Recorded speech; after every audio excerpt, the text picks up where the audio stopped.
بسم الله الرحمن الرحیم. السلام علیکم قدرمنو کتونکو سنجو ټي وي سره سید ورکزی زل بیا تاسو په خدمت کې حاضر یم. قدرمنو څنګه اجازه ته پته ده چې په دې خبرونه کې موږ د کوهاټ مختلفو شخصیاتو حواله سره تاسو ته معلومات درکو، دا غوي چې کم ژوند وي، دا غوي چې کم فیلډ وي، دا غوي متعلق چې کم نور معلومات وي، هغه متعلق تاسو ته معلومات درکو، هغه سره خبرې اترې کوو، دا غوي چې کم خوخه وي په هغه باندې سره خبرې اترې کوو، دا غوي چې کم نور داسې سشه د خوخه وي، کم رنگ د خوخه وي، هغه متعلق تاسو ته معلومات درکو. نو په نننۍ خبرونه کې را سره موجود دی DSP بشیر خان. د سره خبرې اترې کوم چې د ژوند څنګه روان دی، پیدایش په کوم ځای کې شوی دی، او خپل ژوند حواله سره د خپل فیلډ ډیوټي حواله سره تاسو ته سوال غواړي. بشیر خان ټول ناولنې خو په خپل خبرونه کې تاسو ته ډیره زیاته مینه ورکړلې وایم. ډیره مننه او تاسو شکریا ادا کوم. زه تاسو ډیره شکریا ادا کوم چې تاسو موږ ته ټایم راکړ. بشیر صاحب اکثر خو خلکو ته دا پته وی چې DSP صاحب راغلو او DSP صاحب سټي سره د سټي ځانې سره تعلق ساتي او د دې ځای نه دا ډیوټي کوي، خدا ورته پته نه وي چې دا DSP صاحب دی د کوم ځای او د تعلق د کوم ځای نه دی. کتونکو ته په نننۍ خبرونه کې وړاندې کوو چې تاسو کم پیدایش دی دا په کوم ځای کې شوی دی؟ زه بیسیکلی د مردان شیرګړ اوسیدونکی یم. مردان ضلع سره زما تعلق دی. مردان سره تاسو تعلق دی، شیرګړ کې تاسو پیدایش شوی دی. اولنې چې کوم تاسو اولنې تعلیم دی هغه په مردان کې شوی دی؟ مردان شیر ګورنمنت های سکول شیرګړ کې. او های تعلیم لازمی خبره ده، های تعلیم ملته شوی دی؟ ما اف د ګورنمنت کالج نوشهره نه کړی. های تعلیم هغه مردان نه ده کړی، نوشهره ته راغلی های تعلیم د بره. د فیلډ چې تاسو کوم سلیکشن دی په دې سختو حالاتو کې کوو، د پولیس چې کوم ډیوټي ده زه خو به وایم چې هر ټایم وردی چې کوم ډیوټي وي د مرګ سره لوبې کول دي. په دې نن سبا حالاتو کې سخت حالات دي. په دې دور کې تاسو د دې ډیوټي سلیکشن کړی او د دې فیلډ سلیکشن تاسو خپل شوق کو چې زه د فیلډ سره ټچ کوم، کنه د چا مشوره وکړه به اسه بای چانس ورته راغلی د پولیس ډیوټي ته؟ هغه وخت کې خو غریبې وي او په پولیس کې چانس ملو شو. چانس سره سره د خدمت جذبه لړۍ زما زړه کې پرته وه چې زه د عوامو خدمت وکړم. عوام خدمت ستاسو نیت و، شوق مو په اولنی ټایم کې شوق ستاسو پوره شو. عوام چې کوم خدمت و هغه الله تعالی خدمت تاسو نه اخلي او دې سره سره تاسو دام ویل چې یاره زمونږ غریبي ده، دا غریبي به لږ خواشي او شوق دی دا به پوره شي. دې حد ته راورسېدی ستاسو چې کوم په اوس ټایم کې عہده ده DSP. په دې حالاتو کې خو به اکثر تاسو دې سټیج ته چې را رسېدلي ډېرو سختیانو سره به ستاسو مخه شوي وي. دې کې شک نشته. د ژوند کومه داسې سختي ده چې تاسو ته پته لګېدلې وي چې دا سختي ماته د دې فیلډ د وجې میلاویږي؟ څه خبرې خو پسې پرده وي، خو ډیوټیانې داسې دي چې په دې کې لکه ضروري خبره ده سخته او نرمه راځي، خو څه خبرې داسې وي چې هغه نه ویل ښه وي. نه ویل ښه وي. اکثر چې تاسو کومه ډیوټي ده په چا پسې ځای یا څوک ټارګېټ کوی دی کې، خو اکثر خلک داسې هم کوي چې په تاسو پسې راشي او هغه وایي چې یار دا زما ذاتیات چیړي یا ما اوچتوي. سختیانې خو ډېرې زیاتې درته راغلي، مختلف قسم د ژوند داسې سختي چې هغه تاسو ته لا تر اوسه یاد وي. د ژوند سختۍ او راحتونه دواړه خدای بخلي صفت غیور صاحب سره چې کم ټایم تیر شوی نو په هغې کې د ژوند ډېرې سختۍ او ډېرې نرمۍ راغلې وي او رب دې صفت صاحب ته واړه جنتونه ورکړي. دا زموږ د پولیس یو پوزه وه او صفت صاحب په موږ ټول پولیس باندې د خپل بچو په شان نظر ساتلی خو نن سبا هغه زموږ په منځ کې نشته. صفت صاحب چې کله د دنیا نه تلو تاسو وایئ چې زما د ژوند سخت ټایم هغه په ډیوټۍ کې د ژوند چې کوم سکون وخت دی تاسو ته دا محسوسه شوي وي چې دا وخت دا کوم سکون ماته میلاویږي دا د دې پولیس ډیوټۍ د وجې ماته میلاویږي؟ داسې کوم وخت و؟ سکون تا ته به هر هغه ټایم کې میلاویږي کله چې ته د یو غریب امداد وکړې، کله ته یو غریب له سپورټ ورکړې او یو غریب له امداد یې وکړې نو هغه به خود ته محسوس کړي. سکون چې کوم دی دا خو د الله د اړخه وي نو ضروري خبره ده چې ته د یو غریب خدمت وکړې، د یو غریب خیال وساتې، سکون خود به خود الله ورکړي. سکون ټایم ستاسو هغه وي. ما اکثر چې څونه پولیس والاو سره زه میلاو شوی یم هغوی ټول تقریبا دا خبره کوي چې زما د ژوند سکون هغه ټایم وي چې کله زه د یو غریب امداد وکړم، مدد وکړم، چې د هغه کومه مسله هغه حل شي او ما ته پته ولګي چې د دې کومه مسله حل شوه، ما ته په هغه وخت ډېر زیات سکون میلاویږي. بشیر صاحب نه به یو بل تپوس کوو چې بشیر صاحب ته په ژوند کې ډیره غوسه په کومه موقع ورغلې ده او کوم داسې موقع وي چې په هغه موقع باندې بشیر داد صاحب ډیره زیاته غوسه کوي؟ غوسه شکر دی ما کې ډیره کمه ده، خو بیا هم غوسه په هغه ټیم کې راځي چې کله ناجایزه وګورم. ناجایزه وګورئ. د ژوند ډیره غوسه چې تاسو ته لا تر اوسه یاد وي په دې فیلډ کې بیا د زندګۍ نور چې کوم لمحات دي تاسو ته یاد وي چې زما د ژوند ډیره غوسه دا وه؟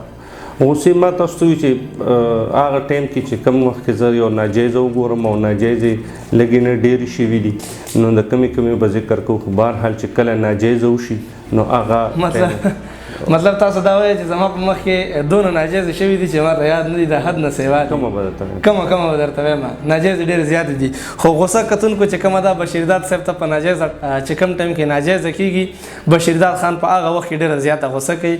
کوشش کوي چې د ناجایزه مه کوئ، که ناجایزه کوئ او DSP صاحب چې راغلل په هغه وخت کې دا ډېر زیات غوسه کېږي.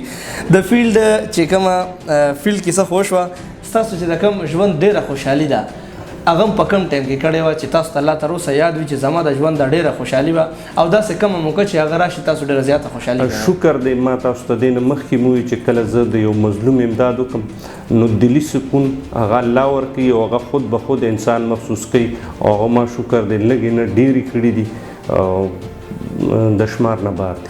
څنګه تاسو ته چې تاسو پهله دا خبره هم وکړه چې زما د ژوند سختې کیسې دا نه ډېرې دي چې زه به کومه یوه تاسو ته ښایم چې هغه ناانصافۍ شوي وي او چاته انصاف نه میلاویږي په هغه وخت کې غوسه ډېره درځي. د ژوند چې کومې خوشحالیانې دي هغه هم ډېرې راغلي دي که نه هغه کمې دي؟ شته بالکل هغه هم ډېرې دي، خوشحالیانې هم در باندې ډېرې زیاتې راغلي دي. بل معلومات کوو چې اکثر خلک روټۍ خوري، بیا څوک وایي چې زما په دې کې ساګ خوښ دی او څوک وایي چې زما پکې چاولې خوښې دي، څوک وایي زما چکن کړایي خوښه ده. د بشیر داد خان کوم داسې د پسند خوراک دی چې هغه ورته ډېر ښه لګي؟ کله اکثر په فیملی کې پروګرام شي بشیر داد خان وایي چې هلکه نن به چاولې خورو، یا په ملګرو کې شي بشیر داد خان وایي چې هلکه نن به کړایي خورو. سبزی ته ترجیح ورکړو. سبزی ته زیاته؟ په سبزی کې مټر شو، بینډۍ شوې. مټر او بینډۍ تاسو باندې ډېر ښه لګي. کتونکو ته یاد وي چې کله پروګرام کوي که نه چېرته څه روټۍ موټۍ کوي DSP صاحب ته نو کوشش کوي چې سبزي زیاته پکې ټچ کوي او سبزی کې هم بشیر داد خان تاسو ته وښودو چې بینډۍ زیاته ټچ کوي، مټر زیات ټچ کوي، ساګ ورته پخوي، ځکه د DSP صاحب سبزي ډېره زیاته خوښېږي. اکثر د هر چا خپل یو خوښې رنګ وي، څوک وایي زما تور رنګ ډېر خوښېږي، څوک وایي زما شین رنګ ډېر خوښېږي، څوک وایي زما سپین رنګ ډېر خوښېږي. ستاسو کوم داسې د خوښې رنګ؟ زما زیړ رنګ. د زیړ رنګ څه وجه؟ بس ښه را باندې لګي. څه وجه نشته؟ وجه نشته، ښه لګي. ښه در باندې لګي. وجه معلومات نشو کولی، مطلب وجه تاسو ښودلی نه شئ که شته نه؟ وجه نشته. ښه جي.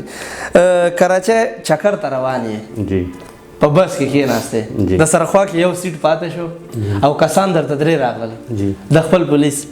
یو جي د SHO صدر اوس په کرنٹ حالاتو کې چې کوم د موجوده حالاتو کې فیاض خان دی او بل قسمت خان دی ایکس چې کوم SHO کینټ و او بل ایکس SHO اسلام الدین خان صدر چې کوم SHO.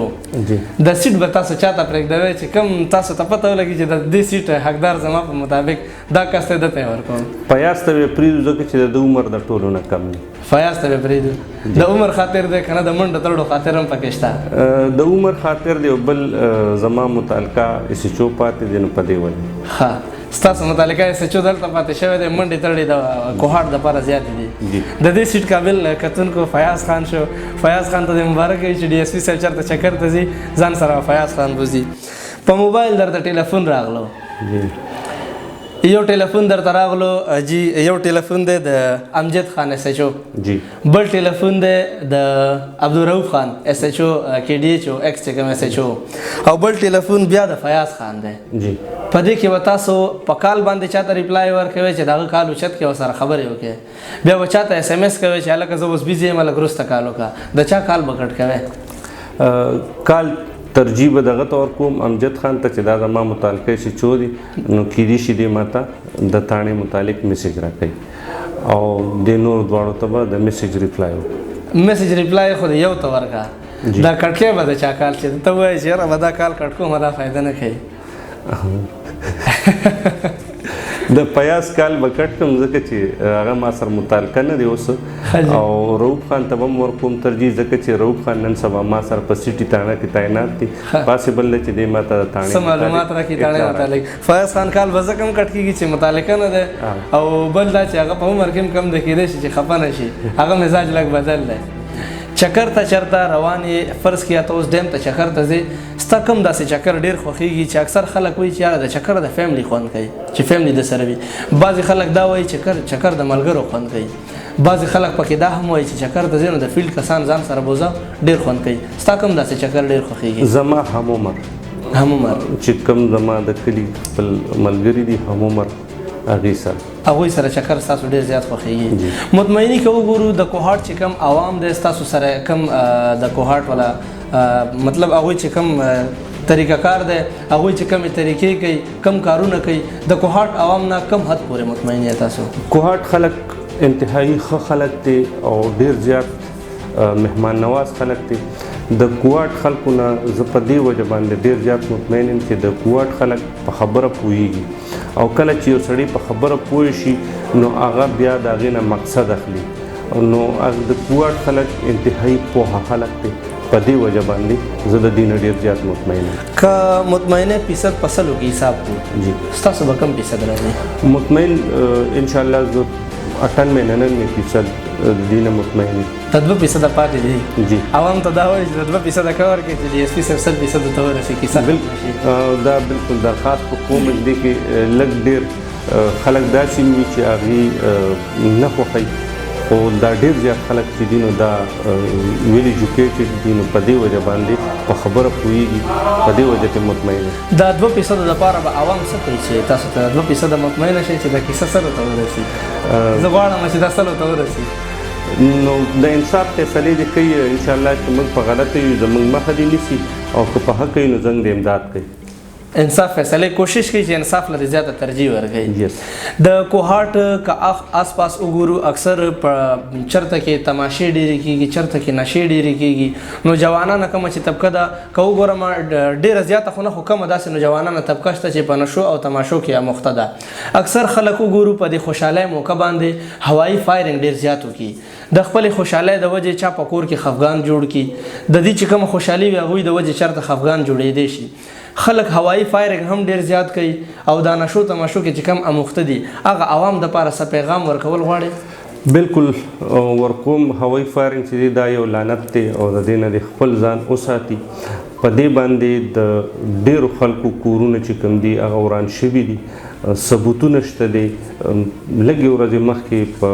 کیډین د ځنګلو کې هوایي فایر وشو او هغه هوایي ګولۍ چې راله نو دا د 7 میاشتو یو ماشوم او هغې ماشوم ته ولګېده او د هغې ماشوم زندګي چې وه هغې سره ګل شوه لهذا دا یو لعنت دی درخواست کوم چې د دې نه دوی ګریز وکړي هوایي فایرنګ نشو تماشو نه د ګریز وکړي بالکل بشیرداد خان ډېره زیاته مننه کومه د وخت راکولو او د خبرو اترو کولو تاسو ډېر زیات مشکور یم چې تاسو ټایم مهرباني قدرمندو د بشیرداد خان چې کومې خبرې وې په موقع باندې چې dsp سیټي دی د ده چې کوم متعلق معلومات وو هغه مونږ کوشش وکړو په دې لنډ او تنګ وخت کې هغه مونږ را پیدا کړو او ستاسو په خدمت کې وړاندې کړو بشیرداد خان چې کوم تعلق ته د فیلډ سلیکشن دی د ده متعلق چې کوم نور داسې معلومات وو چې څه خوښوي څه نه خوښوي هغه مونږ ستاسو په خدمت کې وړاندې کړو مونږ به کوشش کوو چې کوهاټ په مطابق په کوهاټ لیول باندې چې کوم داسې شخصیات دي هغوی سره ملاویږو